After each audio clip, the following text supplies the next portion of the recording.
მოგესალმებით მეგობრებო. დღეს ვისაუბრებთ სერიალ შორეული ქალაქის 61 ეპიზოდის ანალიზის შესახებ. სანამ ვიდეოზე გადავალთ, გთხოვთ გამოიწეროთ არხი და მოიწონოთ ვიდეო. სერიალში შორეული ქალაქი ნამდვილი ქარიშხალი იწყება. მომდევნო ეპიზოდებში მოვლენები ისე იძაბება, რომ პერსონაჟების ცხოვრება რადიკალურად იცვლება. ალია და დენიზი ბულგარელების ტყვეობაში აღმოჩნდებიან. ჯიჰანი თავიდან ყველაფერს ფეიას დააბრალებს, თუმცა მალე მიხვდება, რომ ის ამ საქმეში გარეული არ არის. ის ყველაფერს აკეთებს მათ საპონელად. ენგინსაც კი დაგკითხავს, მაგრამ ბულგარელების კვალზე გასვლა მაინც გაუჭირდება. თუმცა სიურპრიზი აქ არ მთავრდება. ბულგარელებმა ბორანიც ჩაიგდო ხელში, რომელთანაც ძველი ფინანსური და პირადი ანგარიშები აქვთ გასასწორებელი და ჯიჰანისგან დიდ თანხას ითხოვენ. მიუხედავად იმისა, რომ ჯიჰანს ძმას ძულს, ის მაინც არ მიატოვებს მას გასაჭერში. როცა ჯიჰანი ყველას დაეხსნის და სახლში დააბრუნებს, ის მერიემ სასახლიდან გაუშვებს. ჯიჰანი ბორანს საბოლოოდ დაითანხმებს დენიზის მეურვეობის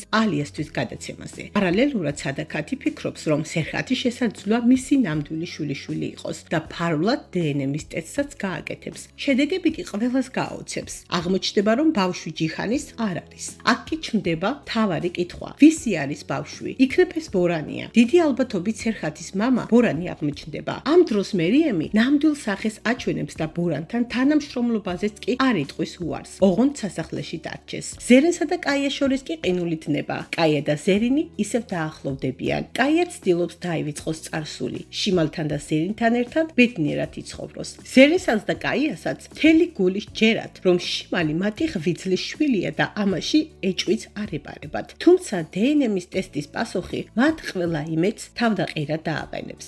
აღმოჩნდება, რომ ბავშვი მათი არ არის. აქ რა თქმა უნდა დემირის ხელი ურევია. სანამ ყველა დენიზის გადაცებითაა დაკავებული, მოქმედებას იწყებს ადამიანი, ვისაც კაია ყველაზე მეტად ენდობოდა. ეს არის იფექი. ყველაზე საბედისწერო შეცდომა კაიას მხრიდან იფექისადმი მისი უსასრულო და ბრმა ნდობა აღმოჩნდა. სწორედ მან გასცა წარსულში მათი ადგილსამყოფელი და ახლაც იმავეს აკეთებს. ის დემირს აწოდეს ინფორმაციას, რათა ზერინი და ბავშვი ხელში ჩაიგდოს. სწორედ დნმ-ის პასუხის შემდეგ ერთვება საქმეში პოლიცია და დემირი, რის გამოც შიმალს ზერინს ხელიდან გამოსტაცებენ და მათ ვითომ ნამდვილ დედმამას გადასცემენ. ამ დროს შაჰინი უმძიმეს გადაწყვეტილებას იღებს. ნარეს გადასარჩენად ის ყველაზე დიდ იმედს შვილს წირავს. როცა ნარე გაიგებს, რომ შაჰინმა მისი ხელმოწერა გააყალბა, ღალატის განცდამას საბოლოოდ გაანადგურებს. მისთვის ეს არ არის უბრალოდ შეცდომა, ეს არის ნდობის სამუდამო დაკარგვა. ნარე უკვე მეორედ კარგავს ბავშვს და მისი ყველა ოცნება